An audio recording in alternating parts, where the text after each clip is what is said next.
पूर्वाध्यायाच्या अंती कथन अधिक मासेच्या दीपा समान आणि नसेचे जगी पावन ऐसे हरिणे कथेले. आत्ताच्याच अध्यायामध्ये आपण दिवा लावल्याचं पुण्य कुणाला वर्णन करता येत नाही आहे. ते पद्मभुजाकाची वाणी ऐकून ती चंद्रभगिनी परमानंदे जोडून पाणी विनंती करीते झाले. परत विनंती केली लक्ष्मीनी, का परत मला दिवा लावण्याचं 2 दिवस 3 दिवस याचं पुण्य काय ते मला सांगा.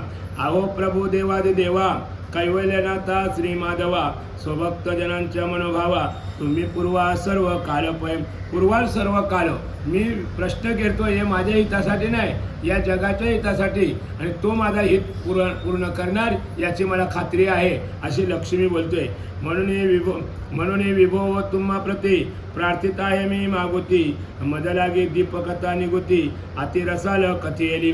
आत्ताचेच म्हटलं दिवा लावल्याची कथा म्हणा व्यवस्थित तुम्ही सांगलेलं आहे. परी एकदा केले सुधापानो तितक्याने नाही माझे समाधान म्हणून पुन्हा गिरवान तयासी जाण करता ती. एकदा पाणी पिला त्याच्यात माझा पोट नाही भरला, पण मला पुन्हा तांब्यावर पाणी पिवायचं आहे म्हणलं. मला पुन्हा तुम्ही दिवा लावण्याचं पुण्य काय आहे ते मला सांगा. तैसे या मधुर कथेने पाही मम हृदय झाले नाही म्हणून तिच्या श्रवणाविषयी अधिक इच्छा झाली असे. अधिक इच्छा म्हणजे माझी परत इच्छा झालेली आहे. दिवा किती दिवस लावावा? 2 दिवस 1 दिवस, ते 1 दिवसाचं मला तुम्ही सांगितलं.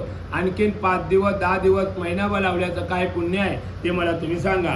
तरी हे देवा होऊनी दयाल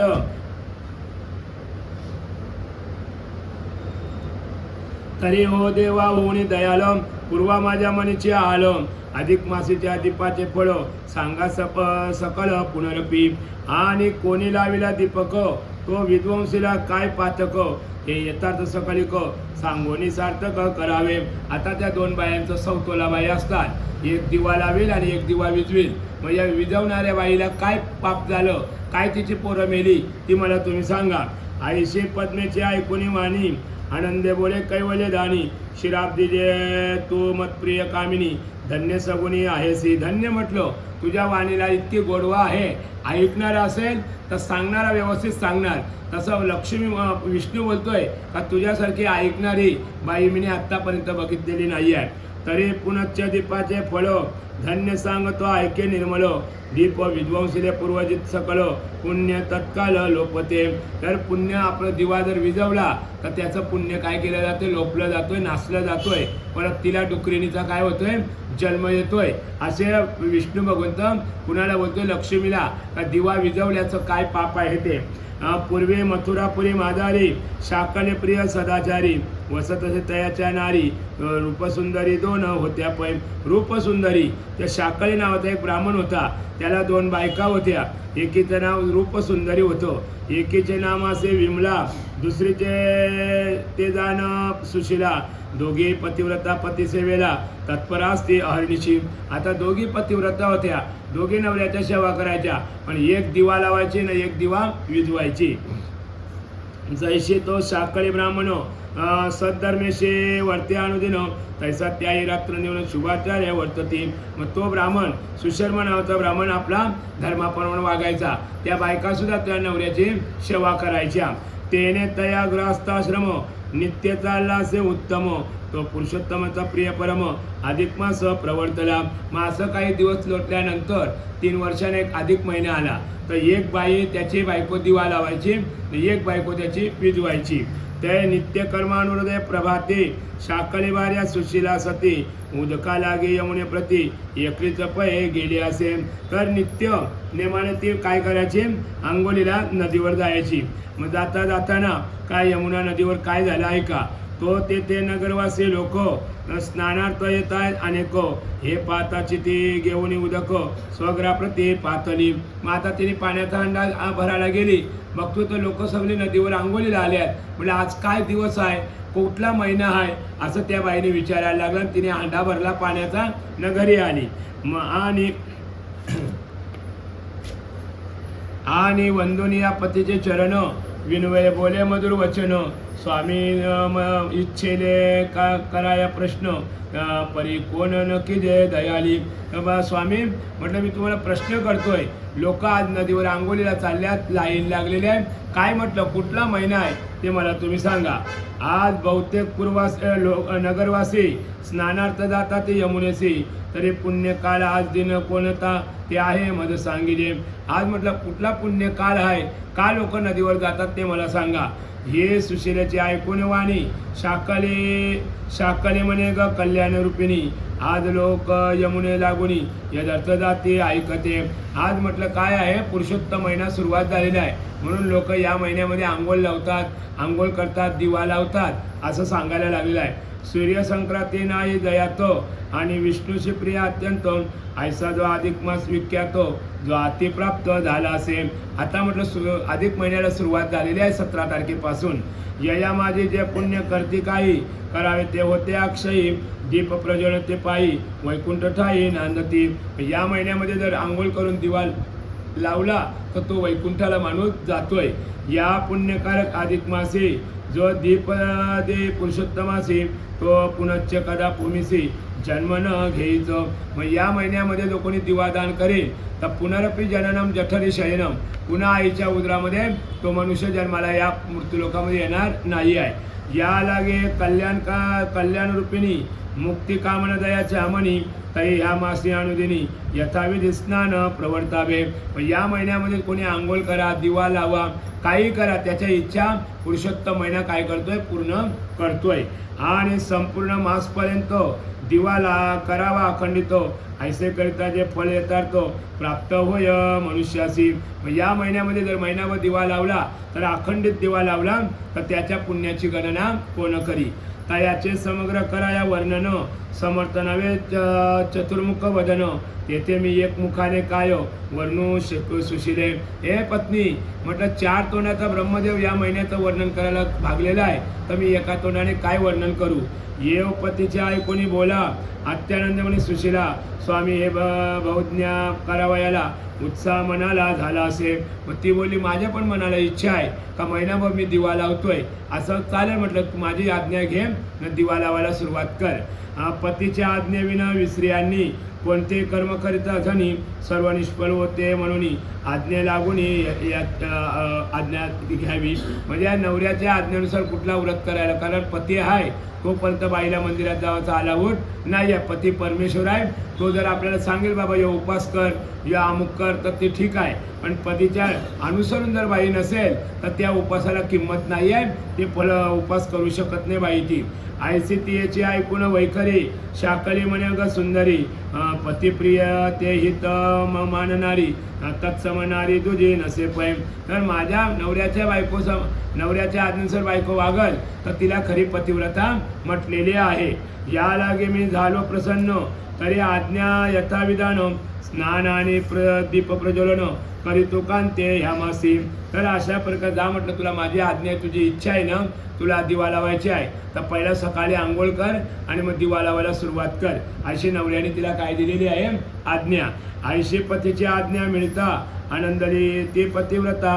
मग कालिंदी यमुना नदीजवळ जाऊन स्वतः स्नान केले यथाविधी आणि घटस्थापनापूर्वक यथाविधी उजळलेला दीपक नित्य गंगा धूपचारी सकौतुक अर्चन करी तयाचे. मग दररोजची ती दिवा लावायची, अखंड महिनाभर दिवा अगरबत्ती ओवाळायची नवऱ्याच्या आज्ञेनुसार. आणि नित्यवत्पत्ती पूजून तदनुज्ञाज्ञा शेषानं यज्ञ शेषायचे मानून प्रेमे भोजन करीत असे. प्रेमे भोजन म्हणजे अगदी हसत खेळत जेवण करायचे असं सांगितलेलं आहे. ऐसे ते पतिव्रता यथोक्त अधिक मासी व्रत आरंभितो ते पावणी तिचे सवत विमला दुःखित झाली पै. मग आता ते सवतीला दुःख वाटलं, आई ये महिन्या बघ कसं आचरण करतोय. मग ती उगाच फक्त कार्यकारी जायची, पदराने असा दिवा विजून टाकायची, म्हणजे तिला माहिती नसलं पाहिजे. गृह कार्य सकल टाकिले सपत्नी द्वेषा कळले सर्वदा ती मनी तळमळे परी न कळे अन्यायी. न कळे अन्यासी मग ती विचार करायला लागली आता हिला पुण्य मिळेल ना मी नरकाला जाणार. मग ती काय ना काय तिचा दिवा विझवण्याचा काय करायची उत्कार करायची. जाता येताना उगाच पदर यो करायचा हलवाचा म्हणजे दिवा विझला पाहिजे. काय करिता आता मदसे सुख वैलिंचेसी आणि सपत्नीच्या या व्रतासी विघ्न कैसे उद्वेल. आता म्हटलं हिला विघ्न कसं येईल हिचा दिवा कसा विझल ऐसा ती विमला विचार करायला लागलेली आहे. ऐसा विचार करिता करिता कल्पना उदली की आता दीपातून तेल म्या हरिता तात्काळचे तो मावलेलं. मग पहिली काय केली का दिवा विझवण्याचा प्रयत्न केला. विझवण्याचा म्हणजे दिव्यातला तेल काढण्याचा प्रयत्न केला. तेल काढला म्हणजे दिवा काय करेल आपोआप विझून जाईल. ही पहिली तिची चमत्कार आहे. तेने सपत्नीचे व्रत लोपून मच्चित पावेल समाधान ऐसे अंतर निर्धारून संधी योजली राहिली. मग तिचा दिवा विझला का मग माझ्या मताप्रमाणे तिचं व्रत काय होईल खोटं ठरलं जाईल म्हणजे ती सुद्धा माझ्यासारखी होईल ऐसा तिने पहिला निर्धार केलेला आहे. तो गृहे दुसरे नाही कोणी ऐसे वेळ एकदा पाहुणी त्या दृष्टीने गृहद्वार झाकुनी दीपत तक्षणी मावळीला. तर अशा पण घरात कोणी नाही आहे म्हणून तो दिवा काय केला तिने विझून टाकलेला आहे. आणि त्या मागील सर्व तेल हरून करून तत्काळ जैशी तैशी उतावेल द्वारे येऊन राहिली. मग तो दिवा तर विझला आणि त्याच्यातला तेल काढून घेतला म्हणजे संशयनं कोणी यावायला ना का कोणीतरी दिवा विझले तेल संपलाय ऐसा तिने चमत्कार केला न दरवाज्यात जाऊन अगदी ढोंग करून बसलेली आहे. पुढे सदनी आली सुशिला तो दिवा असे मावळला हे पाहता म्हणी तेला दुःख अत्यंत वाटले. मग ती पाण्यावरून आली तर बघतो तर दिवा विझलेला आहे. तिच्या मनाला खेद वाटला आता करायचं काय. मिनी जो निश्चय केलता का महिनाभर दिवा मी जलता ठेवीन आता दिवा दुसऱ्याच दिवशी विझलेला आहे. मग मागुते उजळून दिवा ते तेल घातले अमुप आणि देव स्वपरी नकी जे कोप म्हणून प्रार्थिले तयासी. मग तिने काय केला दिवाला तेल नाही खपावा पण आणखी भरपूर टाकला तिलाचा तेल टाकला आणि मग देवाजवळ विनंती केली देवा आज माझी चुकी झाली तेल कमी पडला म्हणून माझा दिवा विझला मला माफ कर. मग द्वितीय दिनी सुशिला सती कार्यार्थ आली बाहेर गेली आणि शाकली विप्रतीयची पती घराबाहेर गेला असे परत एक दिवशी तिचा नवरा काही भिक्षा मागायला गेला होता आणि ती पण काय पाण्याला गेली. परत त्या विमलेने काय केलेलं आहे पुढे ऐका. इतक्या त्या दुष्ट विमलेने दीप उच्छेदिला त्वरेने नंतर येऊन सुशिलेने पुनरपितो उजविला. मग आता काही वयाने का 1580 जीवतात तशा विजवला परत आली दरवाज्यात बसली परत सुशिलेने तो दिवा लावलेला आहे. आणि ती होऊन दुःख संतप्तो बाहेर न जाता कार्यार्थ स्त्रियार्थ हृदय ध्यातो घर कर्मचे करू लागली. मग आता 2-3 वेळा दिवा विझला ना मग तिने विचार केला आपण घराच्या बाहेर जायचं नाही दिव्याजवळ जायचं देवाची विनंती करायची.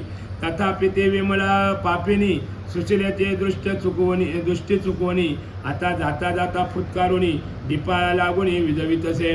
मग आता तिथंच राहिले ना दिव्याजवळच आता इथं मन जलतंय दिवा विजवायचा कैसा मुद्दाम उगाच फूक मारायची मुद्दाम दिवा पदराला विजावायचे न दिवा विजून टाकायची. ऐसा बराचसा तिने जवळजवळ 5-6 वेळा तो दिवा विजवण्याचा काय केलेला आहे प्रयत्न केलेला आहे. केव्हा केव्हा तेल हरावे केव्हा वस्त्राने पालवावे ऐसे रात्रंदिन दुष्ट स्वभावाने विघ्न करावे दीपासी.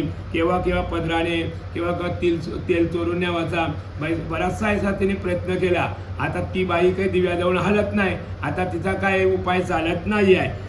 ते तिचे सकल कृत्य सुशिलेने जाणले सत्य परितीयसे स्तुत्य काहीच न बोलती झाली काहीच न कर तुला काय करायचं तवरी कोणी निंदा कोणी वंदा आम्हा सोयीताचा धंदा तू काय सत्वायचं तेवढं सतव मी तुला काय बोलणार नाही आहे. पुन्हा पुन्हा दिवा लावणी भरतो देवाच्या प्रसादे करुणी अमावश्यापर्यंत जाणं व्रततीयेने पाळले कैसे तरी आपल्या नवऱ्याच्या कर्तृत्वाने आज्ञेने तिने दिवा महिनाभर अमावश्यापर्यंत उजळलेला आहे.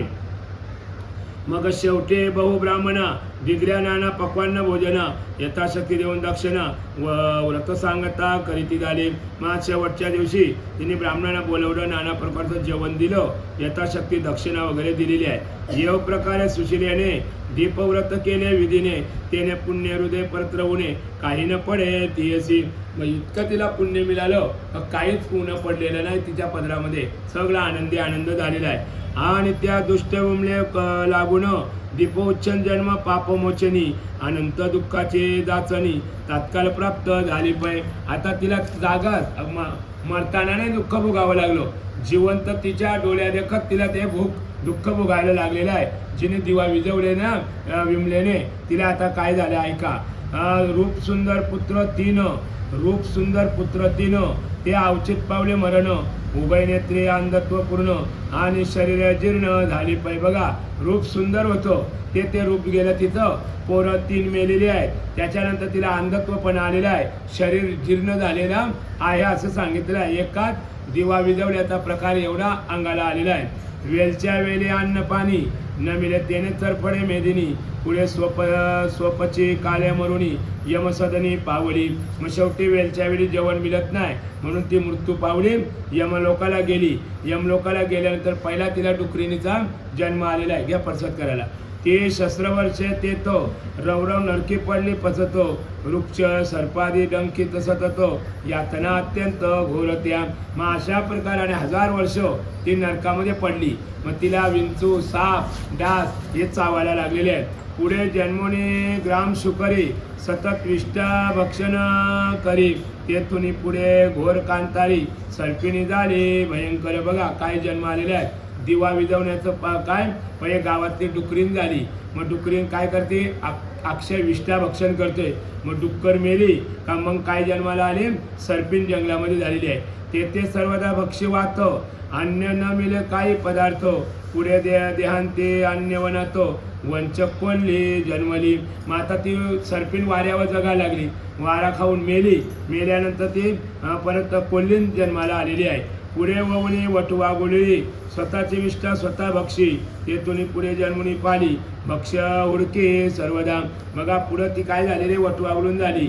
वटवागळू काय करतं, संडास केली का तिच्या तोंडामध्ये पडतो, तो जन्म आलेला आहे. त्याच्यानंतर ती मेल्यानंतर मग ते आपली पाल असतं नाही का, त्या पालीचा जन्म आलेला आहे. पुढे पल्ली देह ववणी नष्ट, मद्रदेशे भिल्लीनं जन्मले दुष्ट, त्याच्या अंगे गलित कुष्ठ मंडलाकार झाले पै.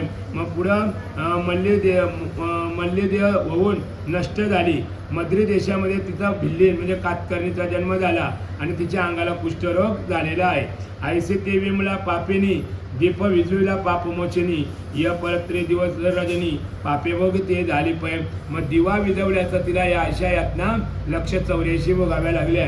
आपण सुशिला ते जन्मवर सुख भोगुने अपारो, संतती स्थापुनी भूमीवर पतीस वैकुंठ पावली. मग त्या जिने दिवा लावला महिनाभर तिला 2-4 पोरं झाली, नवऱ्याबरोबर ती वैकुंठाला गेलेली आहे. जेतुनी नाही पुनरावृत्ती, ती 30 मिळाली सायुज्य मुक्ती. ऐसा अधिक मासेच्या दीपाचा अति महिमा असे साकार. मासा भगवंत विष्णू कुणाला लक्ष्मीला सांगतो दिवा लावल्याचा पुण्य काय, विजवल्याचा पाप काय, ते आपण या अध्यामध्ये ऐकलेलं आहे.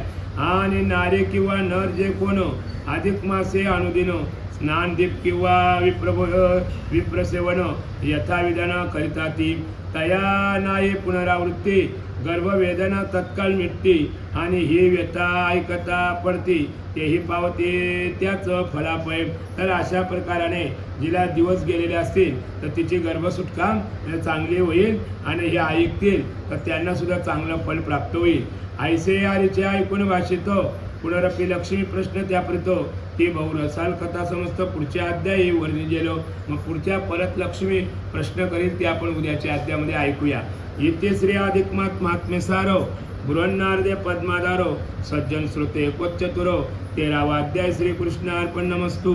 कुंडली कवरदा हरिविठ्ठल श्री ज्ञानदेव तुकाराम पंढरीनाथ भगवान माऊली ज्ञानेश्वर महाराज की जय. सदा सर्वदा योग तुझा घडावा, तुझ्या कारणी देह माझा पडावा, उपेक्षू नको गुणवंतानंता रघुनायका मागणे हेची आता जय जय रघुवीर समर्थ वासुदेव हरी